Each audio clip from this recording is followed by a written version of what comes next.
Hello friends, मैं आयुष सुप्रभात tax solution से। फ्रेंड, 7 मई 2021 एक इनकम टैक्स से नोटिफिकेशन निकला है जिसमें दिखा जा रहा है 269 एसटी को 2 महीना के लिए, मतलब फर्स्ट अप्रैल से लेके 31 मई 2021 तक थोड़ा रिलैक्सेशन दिया गया है। और किस किस बंदे को रिलैक्सेशन दिया गया है वो पहले देखना होगा। वो किस किस को दिया गया है एक बार हम लोग देख लेते हैं। उसके बाद हम लोग जानेंगे 269 एसटी एक्चुअल में क्या है। लेकिन पहले एक बार देख लेते हैं किसको किसको ये बेनिफिट दिया गया है। ये जो hospitals, dispensaries, nursing homes, COVID care centres और similar other medical facilities providing COVID treatment to patients for the purpose of section 269 ST of the Income Tax Act 1961 for payment received in cash during 1st April 2021 to 31st May 2021। मतलब ये सब category को ये relaxation दिया गया है और 2 महीना के लिए दिया गया है। लेकिन आपको ये रिलैक्सेशन दिया गया है, उसके अगेंस्ट आपको क्या क्या डॉक्यूमेंट लेना होगा एक बार देख लीजिए। ऑन ऑब्टेनिंग द पैन और आधार ऑफ द पेशेंट, मतलब पेशेंट जो है, जो कोविड पेशेंट है, उनको जब भर्ती किया जा रहा है, उनका जो उस पेशेंट का पैन या आधार दोनों में किसी एक चीज लेना होगा। एंड द पेई and the relationship between the patient and the पेई, मतलब जो पेशेंट को भर्ती कर रहा है, एडमिट कर रहा है हॉस्पिटल में, और एडमिट करने के बाद ऑब्वियसली पेशेंट खुद नहीं पे करता है, कोई दूसरा पे करता है, तो उनका का भी पैन और आधार आपको लेना होगा और रखना होगा, मतलब हॉस्पिटल को आपको जमा करना होगा। अभी हम लोग जान लेते हैं 269 एसटी क्या है। एक्चुअल 269 एसटी ये जो है, ये बोल रहा है कि आप किसी भी पर्सन से एक दिन में एक इवेंट के अगेंस्ट, एक बिल के अगेंस्ट, किसी भी पर्सन से आप 2 लाख के ऊपर नहीं ले सकता है कैश।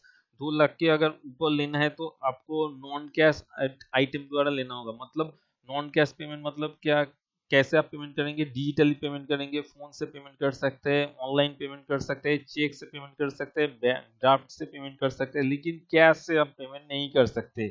लेकिन ये जो अभी कोविड वाला सिचुएशन है, इसमें बहुत ही दिक्कत आ रहा है, लोग थोड़ा प्रॉब्लम में है, इसीलिए ये जो सर्कुलर निकाला गया है कि अभी आप 2 लाख से ऊपर ले सकते हैं। हॉस्पिटल लोग अभी, डिस्पेंसरीज, नर्सिंग होम, सभी कोविड केयर सभी 2 लाख से ऊपर पेशेंट से ले सकते हैं, लेकिन उसके लिए पैन और आधार लेना जरूरी है पेशेंट का, और जिसने पे कर रहा है पेशेंट के एंड में।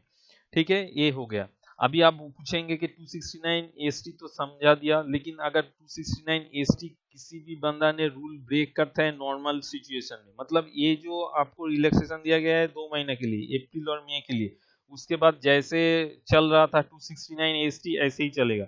और अगर आप 2 महीने बाद फिर से ये कानून को अपने हिसाब से लागू करते जाएंगे, तब आपके ऊपर पेनल्टी प्रोविजन जैसा था वैसे ही है।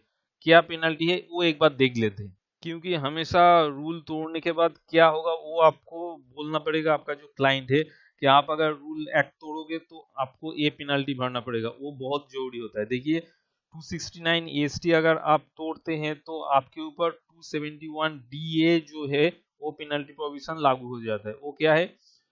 Provide Section 271 DA provides for levy of penalty on a person who receive a sum in contravention of the provisions of Section 269 ST. The penalty shall be equal to the amount of such receipt. मतलब आपको बोलना होगा client को, आप जितना भी लिए हैं 2 लाख के ऊपर, मतलब मान लीजिए 2 लाख 1 रुपये आपने लिया है, तो आपके ऊपर पेनल्टी कितना होगा? 2 लाख 1 रुपये ही पेनल्टी होगा। अगर 4 लाख लिए हैं किसी भी क्लाइंट से तो आपको 4 लाख ही आपके ऊपर पेनल्टी है। ये है 271 DA, यही आपको बोलना होगा आपका जो क्लाइंट है। मतलब अप्रैल में महीना का अभी दिया है रिलैक्सेशन, क्लाइंट भूल जाएगा, क्लाइंट यही पूरा साल चलाते रहेगा, फिर बोलेगा कि आपने तो कुछ बोला नहीं। आपको ये बोलना पड़ेगा कि अप्रैल में के लिए ही है ये रिलैक्सेशन, उसके बाद अगर आप करेंगे तो आपके ऊपर ये पेनल्टी लागू हो जाएगा। तो thank you for watch this video. अगर वीडियो अच्छे लगे तो प्लीज लाइक, शेयर और कमेंट करना मत भूलिए।